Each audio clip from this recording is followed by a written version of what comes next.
Hey folks, Zach Osterman here, IU Insider, Indianapolis Star. This is Mind Your Banners for Tuesday, September 24th. We'll dispense with all the pleasantries, really, because we have a lot of ground to cover today. He's Mike Niziolek. As ever, we're pulling these things together on StreamYard now, which allows us a little bit more flexibility on time and things like that. And that's good, Mike, today because we've got a football game to wrap up, a football game to preview, and a basketball media day that we really never talked about last week because we were so wrapped up in other things. We'll start with maybe the briefest topic, Charlotte, Indiana. It kind of takes on the pattern of a lot of Indiana's games so far. I think it's fair to say, for the most part, Indiana's dominant. A lot of what's expected. There's maybe a 10, 12-minute window in there where the other team kind of gives Indiana some things to think about. And obviously, Curt Cignetti, I think, was bothered in particular by, how sort of physically commanding Charlotte was in that little stretch where they were running the ball well. But obviously, the defense adjusts, in particular, maybe just some pre-snap motions that it didn't expect, and Indiana kind of just rolls again and basically completes that first four-game chunk of the schedule about as well as it probably could.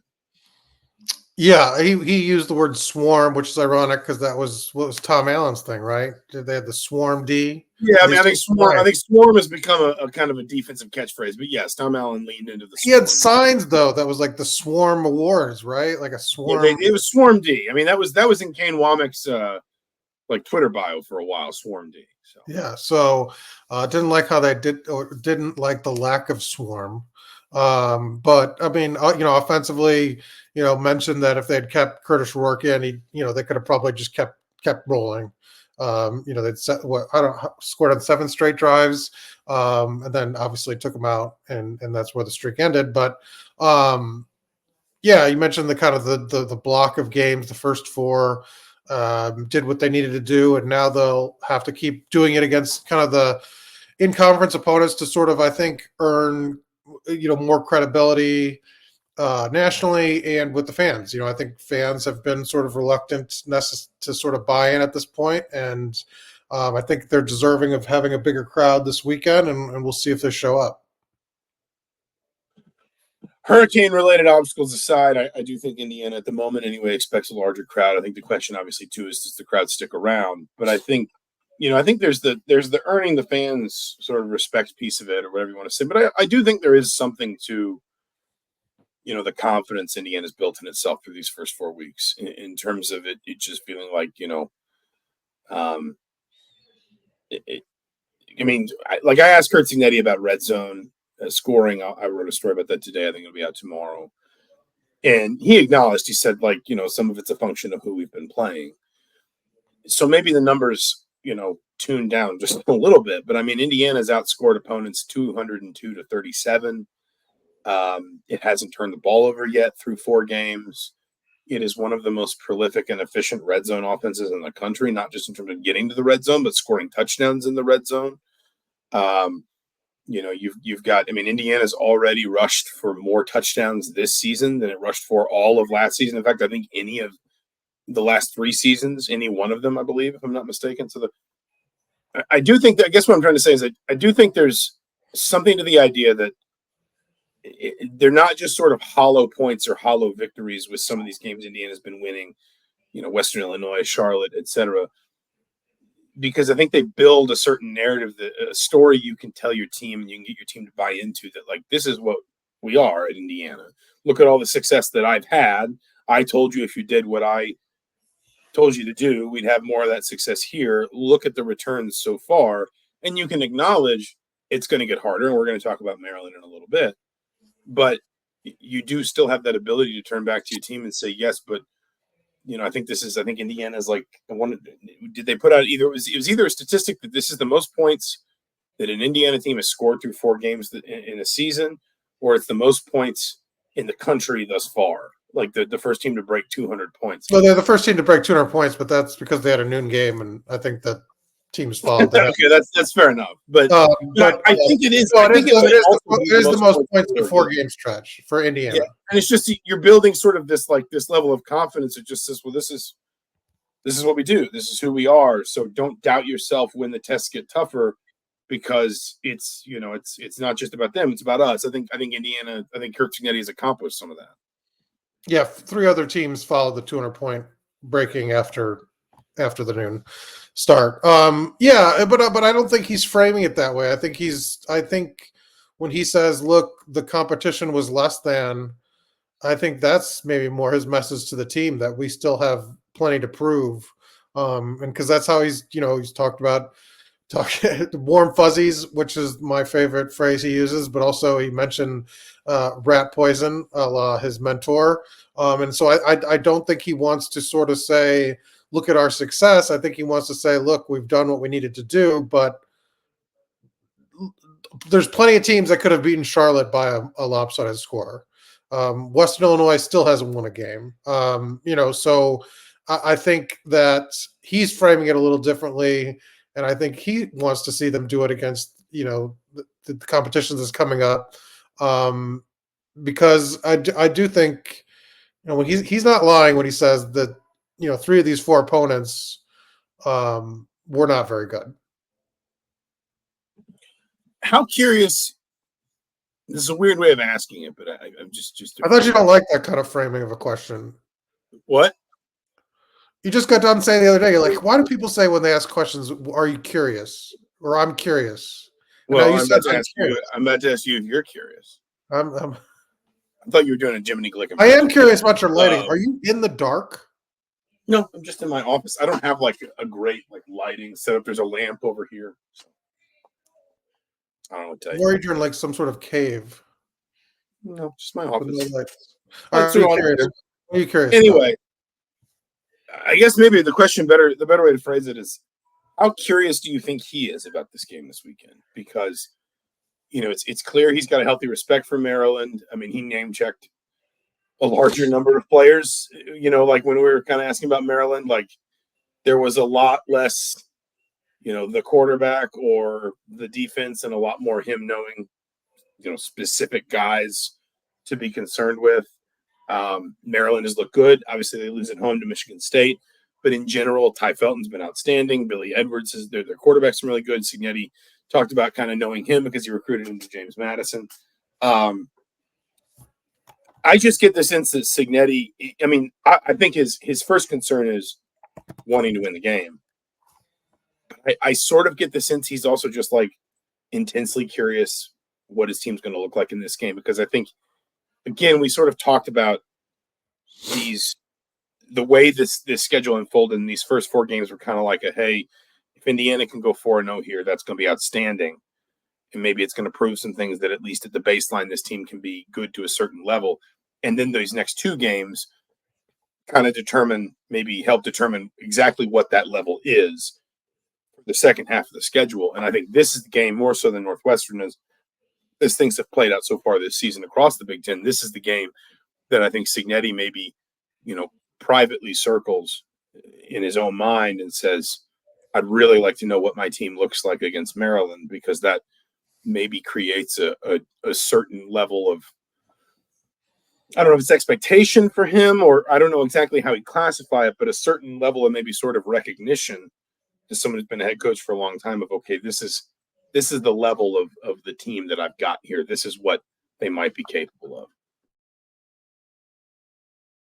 Do you think that he's probably to see how his team reacts to facing a more complete offense and defense than they faced this year? And, they haven't trailed.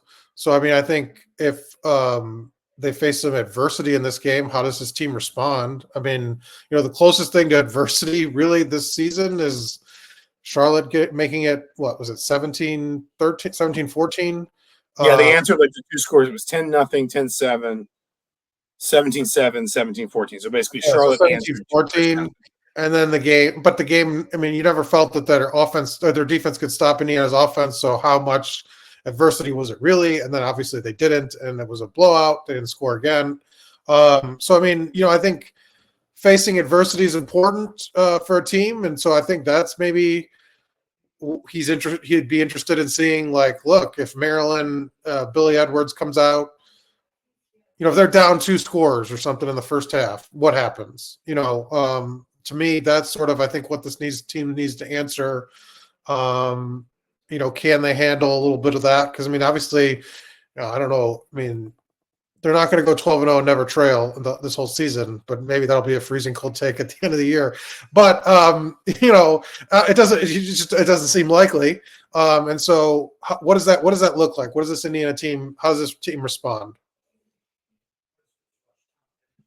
To kind of move on to Maryland, because we've already sort of talked a little bit about it here. In particular, this is a Maryland team that is everything you would expect from a Mike Locksley team. Offensively, they're top 4, top 5, top 6 in a lot of offensive categories in the Big Ten. They're very much, if you look at like their offensive, they throw the ball more than they run it, but they're very much, if you look at their offensive profile, the kind of team that you would classify among the best offenses in the Big Ten thus far. Maybe not the absolute best, but certainly in that conversation. It's also worth saying they've played Michigan State and they played Maryland. So they've probably, or not Maryland, Virginia, excuse me, on the road. So they've probably seen slightly tougher. Certainly slightly tougher in the sense they played 2 Power 4 teams. How much tougher is going to Virginia than going to UCLA? Probably not very much, if any. And they did lose that Michigan State game, so you can't give them too much credit for that. But the point is, you talk about adversity and sort of proving yourself and whatever. Maryland is certainly, Maryland is certainly better than Maryland has seen slightly better, is what I was trying to say there, than what Indiana has so far. If you subscribe to the S&P Plus stuff, Maryland is 35th in the country.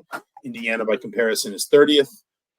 Maryland is 65th in S&P Plus offense, 28th in defense, which seems notable because, again, you're talking about what is Indiana not seeing yet. I think we thought Indiana would see a little bit more sort of athleticism and dynamism from UCLA than it seemed like they did. And listen, maybe if Indiana comes out this, you talk about the freezing cold take of them going 12-0. I don't think they will either.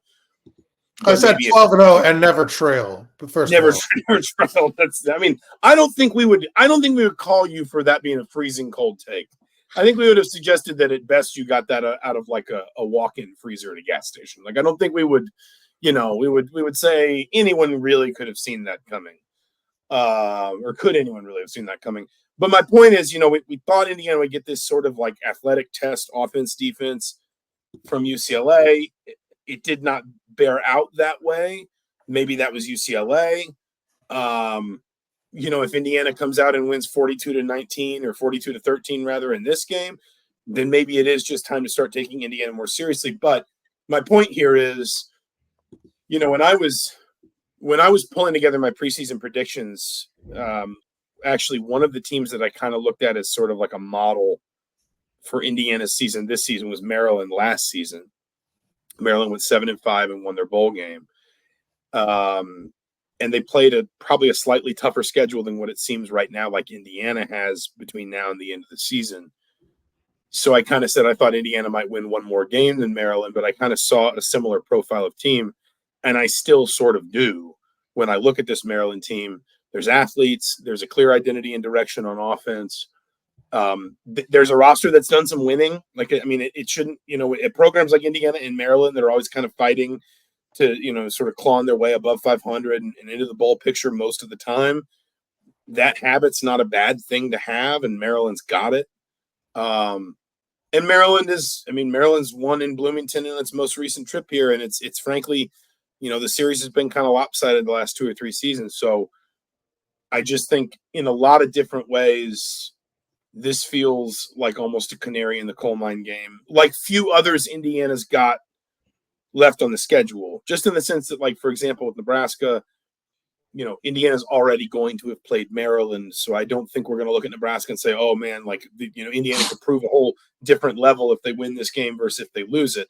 I think the next one of those games on the schedule is probably either Michigan State or Michigan, obviously depending to some extent on how this one turns out. I just think it's a very, I don't say it's a very good team, but it is a good team. It is a tested team. It is a team that believes in itself. And I don't think it's a team that is going to be afraid of Indiana by any means on Saturday.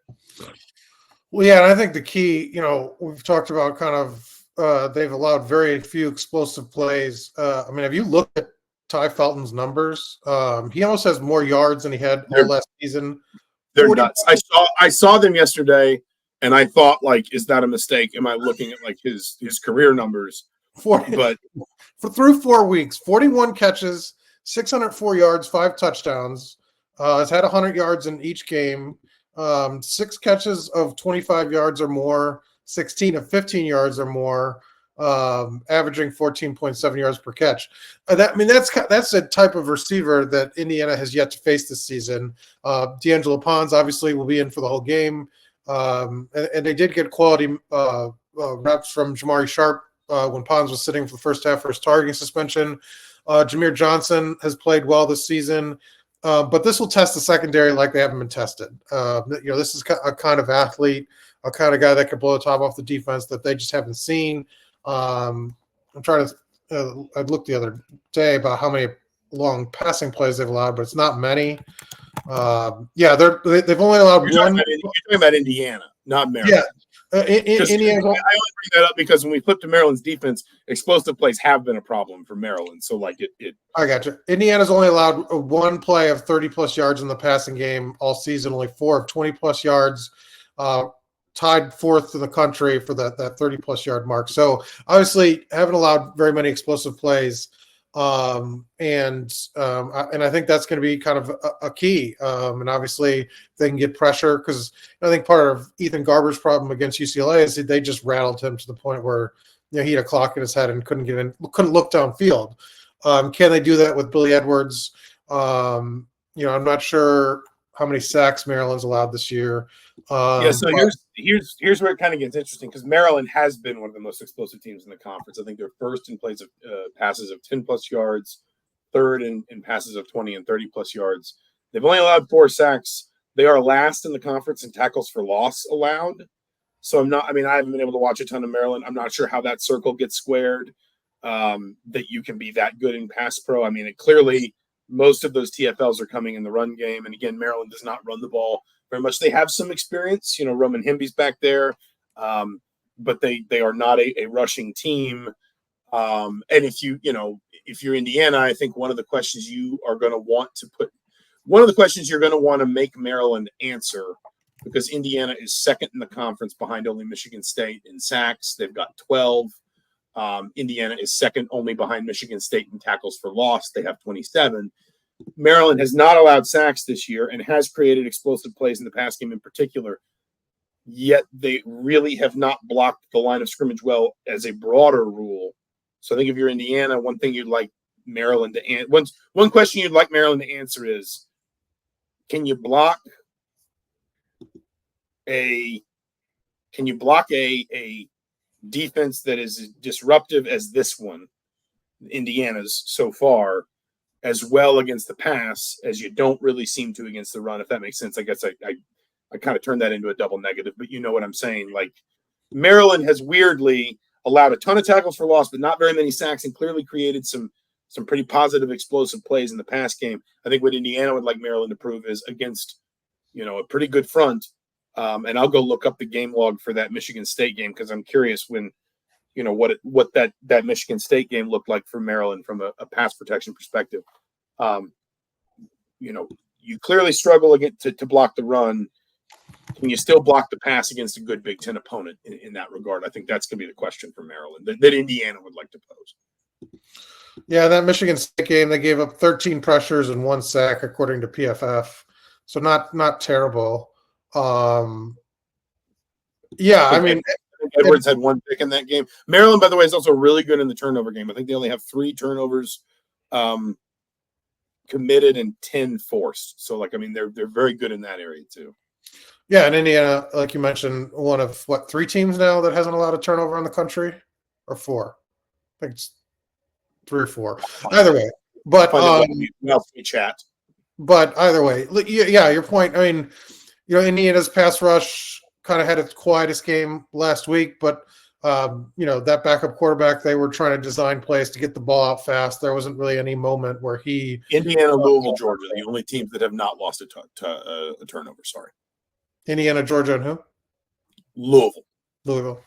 And so, yeah, and you've seen kind of, I think, in those first 3 games in particular, Mikel Kamara was a game wrecker. They were getting pressure in the middle as well. And can they replicate that? Because I think that'd be obviously what you want to do against a team that really, like you said, pass heavy is probably an understatement at this point. I mean, that's their kind of identity on offense. Billy Edwards has probably been, one of the better quarterbacks in the country too, in terms of, completing 75% of his passes. I think he's right below Curtis Rourke on the season in terms of completion percentage. He's thrown a lot more, has over 1,100 yards, 2 picks. But, I mean, he's been pretty, a guy that's waited his turn. I think he's a fourth-year player.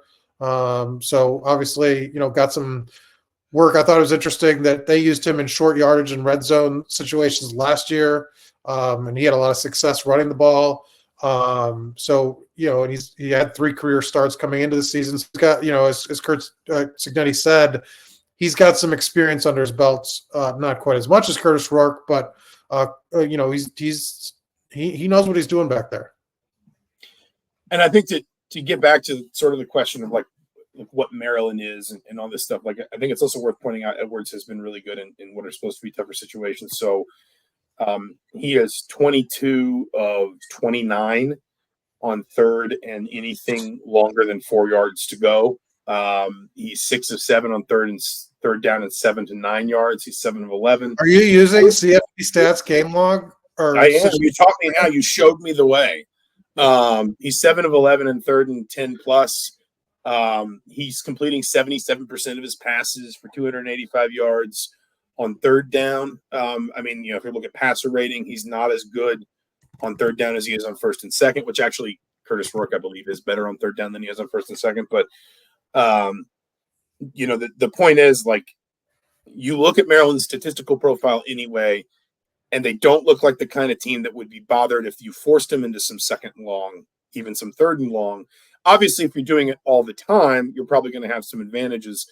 But I don't think this is a team that is necessarily going to look at it and say they've got to be staying ahead of the chains for the whole playbook to be open. Edwards, as you said, is an experienced quarterback. I think he was at Maryland last year, if I'm not mistaken. I know he transferred from Wake Forest, but I think he's been at the last 2 years. Okay, so like he's going to have a good working knowledge of like what Loxley's offense and Josh Gaddis's offense, or is it Gaddis or no? Someone's there. Someone's a co-OC. I can't remember if Gaddis is still there or not. The point is he's going to have Gaddis. That's Gaddis. It's Gaddis and someone. So he's going to have a good working knowledge of an offense built by 3 pretty smart offensive coaches. And I don't think this is a game where Indiana can just kind of get, complacent because Maryland's in 3rd and 9, that kind of thing. Because I think Maryland is, you talk about Ty Felton's numbers, you talk about Billy Edwards' numbers, you look at the way he's performed in those scenarios or those situations so far, like I don't think this is an offense that is going to be overwhelmed or, somehow concerned with tearing off yards in big chunks if it needs to.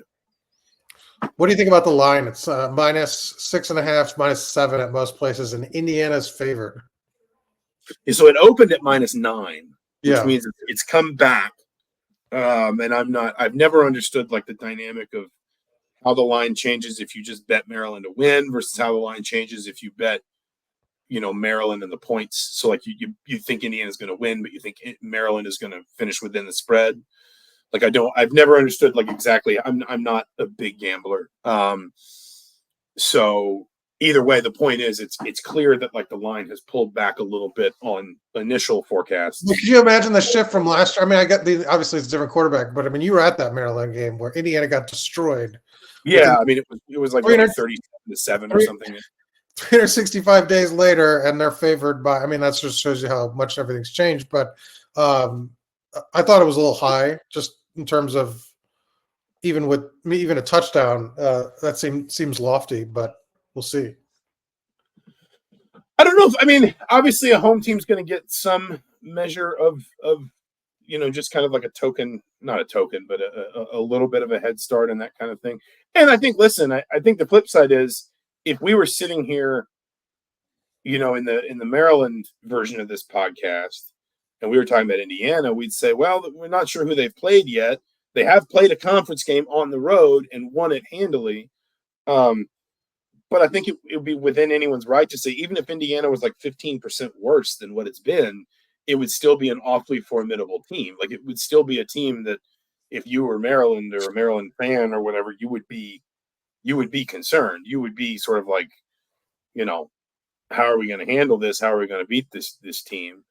And I go back to the flip side is Maryland's not necessarily a great defensive team. And what's interesting to me is the S&P Plus numbers actually do seem to like Maryland defensively. But if you look at the raw stuff, like they give up a lot of explosive plays. They give up, they're 16th in the conference in yards allowed. They are, I'm just sort of cycling through their stats as we talk here. They're roughly middle of the pack in opponent third down conversion percentage. They are better in the red zone, but as we've talked about, Indiana's been outstanding in the red zone. And more than anything else, I come back to the long scrimmage plays. They are 14th in the conference in plays of 10 plus yards allowed. They are 17th in the conference in plays of 20 plus yards allowed. Like they can get gashed. It seems like they maybe trade some of that for the ability to cause havoc and create turnovers, which is where I think Indiana maybe gets a little bit more stress tested this weekend. But you talk about sort of what happens if Indiana hits some adversity. Well, this is the kind of game where it is not at all inconceivable Indiana can score, 3 touchdowns in a quarter, that kind of thing, if Maryland is what, frankly, Maryland has looked like at times defensively this year. Well, you mentioned one thing I wanted to ask. Well, you mentioned when you mentioned the line about a formidable or giving a team a benefit of the doubt for having, being the home team. What are your expectations for the crowd this weekend? And do you think they approach a sellout? I think they approach a sellout if the forecast stays as it is. So this hurricane is potentially I have not seen a ton of this, but this hurricane that's moving up right now may have eventually impact Indiana. The last time I checked, the weather was this morning. The high was 74. It suggested cloudy or partly cloudy with like a 15% chance of rain. If it winds up being a hurricane game and Indiana gets one of those every 2 or 3 years where, a hurricane pushes inland and just kind of winds up dumping a bunch of, turns into just a big rainstorm. Number one, I actually think that game probably favors Indiana because I think Indiana can run the ball a lot more effectively than Maryland can based on what we've seen so far. Number two, obviously that's going to depress turnout. Like nobody's going to show up to watch a football game in an actual tropical storm. So I would be surprised, given fair weather, if this does not push a sellout. I think the question for Indiana is going to be just as much as that. What if it's 21-13 Maryland at halftime? Do people stick around? Because a lot of Indiana's issues with crowds historically have not been necessarily getting people in the door. You think about they haven't sold out a game since 2021. So okay, but I'm talking about like even just getting like a reasonable crowd, like a 46,000 people. I think about that FIU game where Indiana was actually like the student section was virtually full. The alumni sections were pretty well filled in. It was a very nice day in Bloomington. Got a little bit warm in the second half, but like it was a surprisingly mild day for August 31st or whatever that was. And the game was actually technically still kind of in doubt. It was only 21-7 at halftime. Like Indiana had kind of stalled there offensively after the 3 straight scoring drives. So like in theory, the game was still a little bit in the balance, and the stadium just emptied out completely at halftime. And I think it's emptied out. All 3 games have just been. But like you can forgive people for bailing on a Friday night game when it's 40 whatever. Even the Charlotte game. You could stay to kind of chill. Like it was like tumbleweeds rolling in the stands empty. It's not just like it wasn't quite that empty. It wasn't like thinning out. I've seen it much emptier than that. You could count the people in each section. Is how empty it was. I'm gonna make you do that one of these days. I'm gonna make you prove that that's possible. It's sold out. It's sold out. I don't have to. It was not as bad. Trust me, I've seen it worse. If there's just because it's been worse doesn't mean it was good or acceptable. it was because my point was when I said this on our little post game podcast that they were pumping up the crowds on third down, and it was like one guy standing waving a flag. You need a little more oomph on those things. And I do think it's worth saying, like I've said this before, I'll say it again. This goes hand in hand with success in football. The kind of success Indiana wants, Indiana fans say they want, is like, your coach needs to be able to know that they can count on a good crowd when they need it. That like if it's Maryland at home, it's 48, 49, 50,000 people. It's loud. They stick around. Everything, generally, kind of bends toward the home team.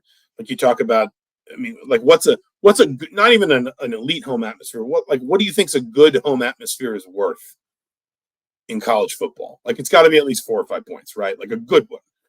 It's sold out. It's a couple of stops on third down because you can't get the guy in or you can't hear a play. I mean, whatever points that leads to. I mean, it's like there are key moments in a game where a crowd makes a difference. And Indiana in the second half, or right at the start of the game, where you're so loud that the team's a little rattled or a little shaken, and that doesn't happen here, or hasn't happened yet.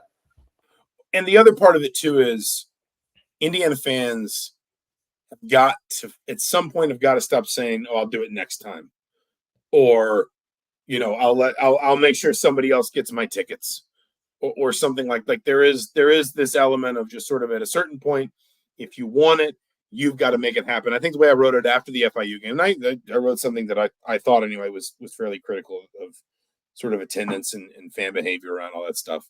And one of the things I said was like Indiana fans have just kind of consistently asked for a culture change in football and then acted as though it was up to someone else to deliver that when they have, other than a small handful of people, the head coach, the AD, maybe a clutch of star players, fans have more capacity to change that culture than basically anyone else. So it's right there. The opportunity is right there for if you can take it. And for the fans that haven't stuck around, it's like, what else do you want to see? I mean, look, I've covered college football for 12, 13 years, and I've seen a lot of bad offenses. I've covered Auburn, covered Virginia Tech, and this is talk about, the competition's less than. It's an exciting product that they're putting on the field. I've seen a lot of bad offense. I've seen Auburn rotate 3 quarterbacks in a single game, and that was their game plan. It's so if you want, Indiana can't do more. Over the last 4 games to prove that they're worthy of sort of fan support or worthy of sort of sticking around. What Curtis Rourke is doing is putting him among the best quarterbacks in the game. Like, what else do you need to sort of see? Is my sort of especially just for how many fans exited that game again. Look, I know the score's lopsided, but it was a quick game on Saturday, and I think that it'll be interesting to see on Saturday what happens, and if the crowd is sort of less than, does Cignetti sort of mention it again? Because I think it is on his mind that he wants this to sort of speed up a little bit because they are playing well. I'm looking at the National Weather Service map that is currently on IndyStar.com that's got the potential projections for Tropical Storm Helene. Now, it's worth saying, it is still south of Cuba. So, we're really projecting out here. I mean, it's west of Jamaica along the same latitudinal lines as Belize. So, we're going a long way out here, but this has it splitting between the Yucatan Peninsula and the western part of Cuba, then moving up and hitting the Florida Panhandle, crossing Georgia and eastern Alabama, and then up through Tennessee and Kentucky and landing in Indiana at 8 a.m. Saturday. So, if there was a program that was going to get a hurricane game right when it needed a big crowd and a a lot of momentum, it would probably. It is Tuesday, though. Things could change. And where fans is right now. It's south of Cuba. So you're telling fans it's okay. Way to go for this But IndyStar.com, you can read the potential impact of hurricane. I feel like you're telling fans it's okay not to go. You're setting up for look, the standard. Last time Indiana played a hurricane game, Virginia 2018, huge win. The standard, I've heard, the standard doesn't lower here anymore, and you're lowering the standard because of little rain. You're part of the problem. A little rain. You're part of the problem. You're part of the problem. Rain. Little rain. Hurricane Signetti. JMU fans showed up in the rain. The Maple Missile travels straight. He shows up in rain. No matter what the wind speed is. Do you want to predict a win or not a win? Do you want to predict a win? Do you want to predict a final score? Do I want to predict a final score? It feels like it feels like Indiana's got the momentum and should be able to take this one.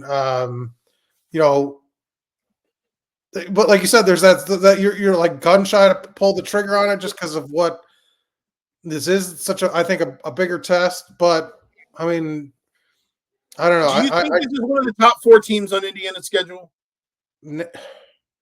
I think it is. Well, they lost to Michigan State. That's the trouble. I think Nebraska. It's Ohio State. It's Ohio State, Michigan. Michigan are better than Maryland, I think. And Nebraska's, I think, 3. So it's either Maryland or the team that beat Maryland, or Washington. Yeah.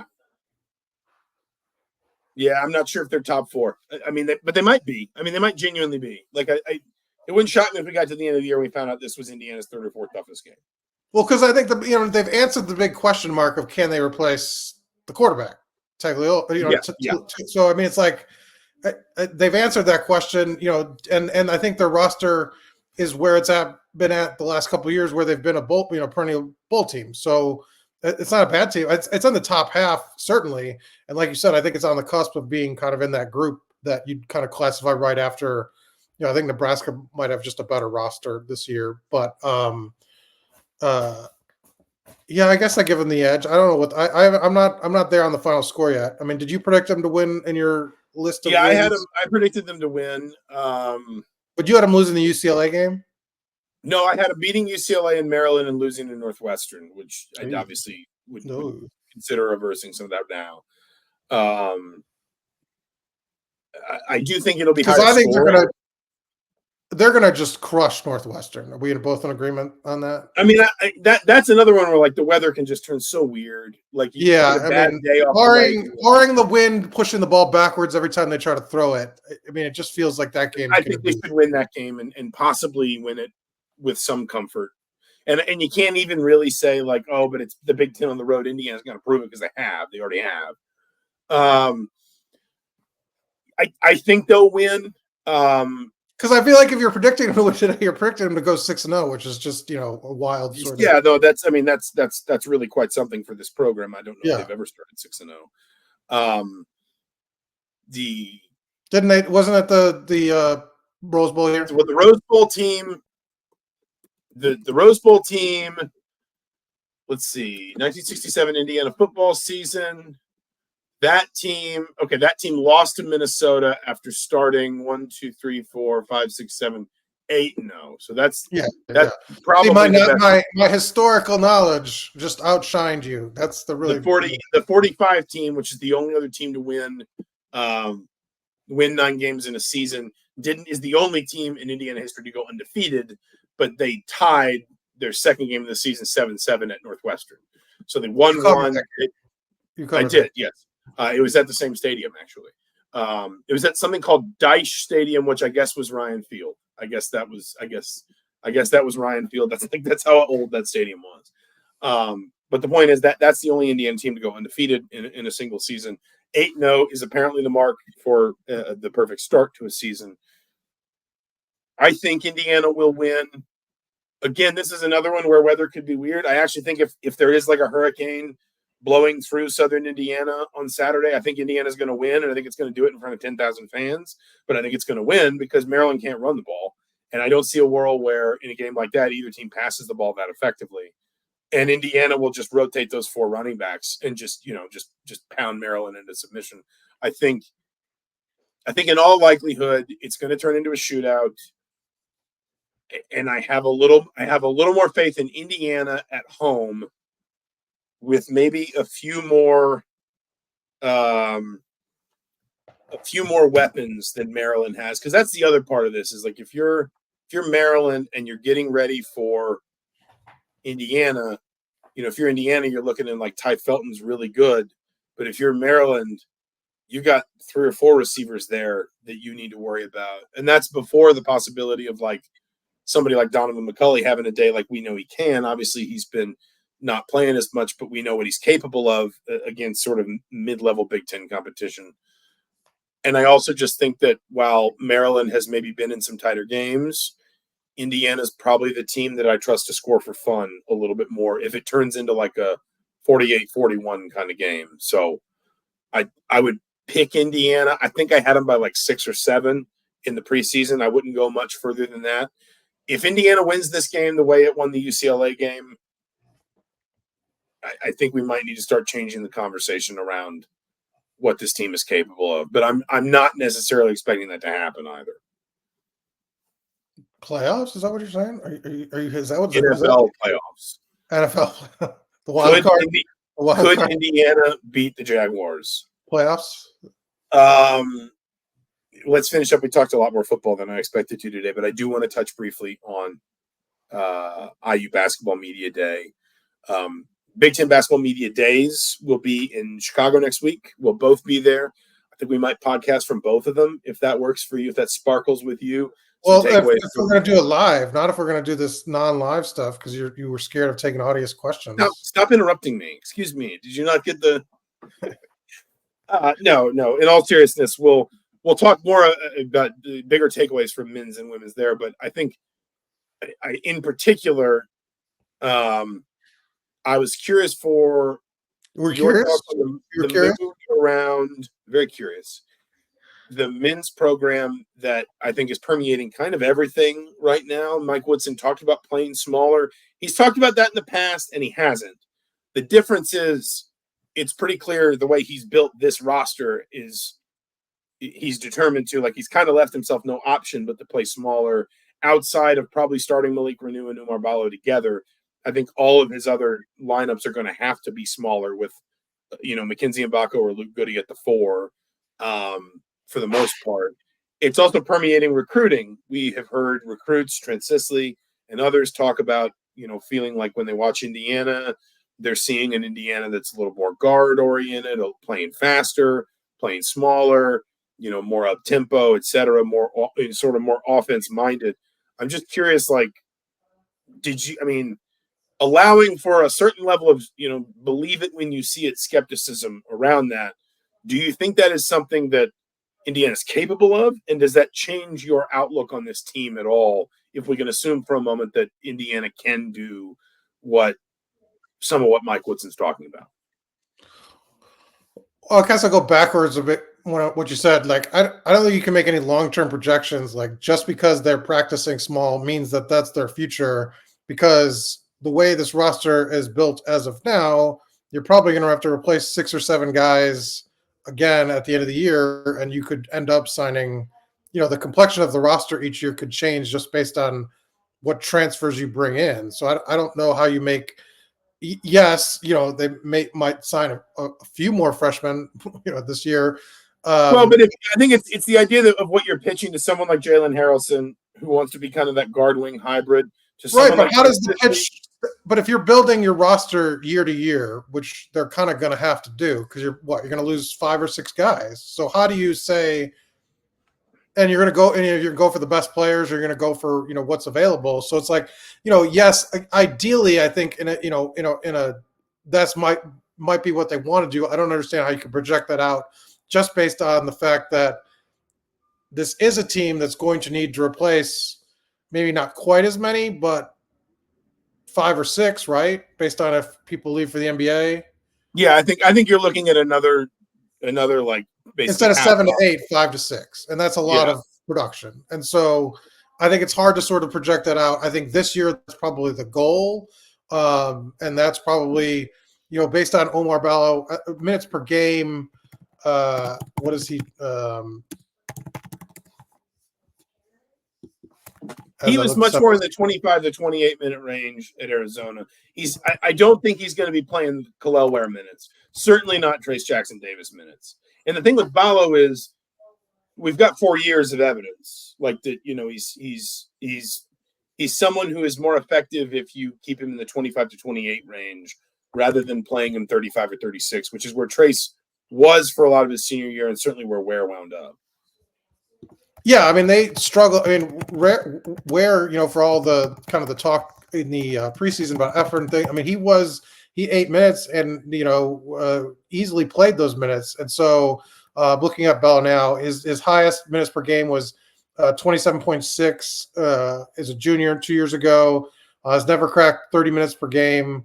And, obviously his first 2 seasons was really low. So not a guy that's going to give you that. So you're going to kind of be forced, as you were saying, to play those other lineups for, quite a bit more time on the floor than you had last year without Ware. So, I mean, by nature of their roster, they have to play small unless Ballo, you just say you're really happy with conditioning and he plays 32 a game. I mean, that's the only other scenario, right?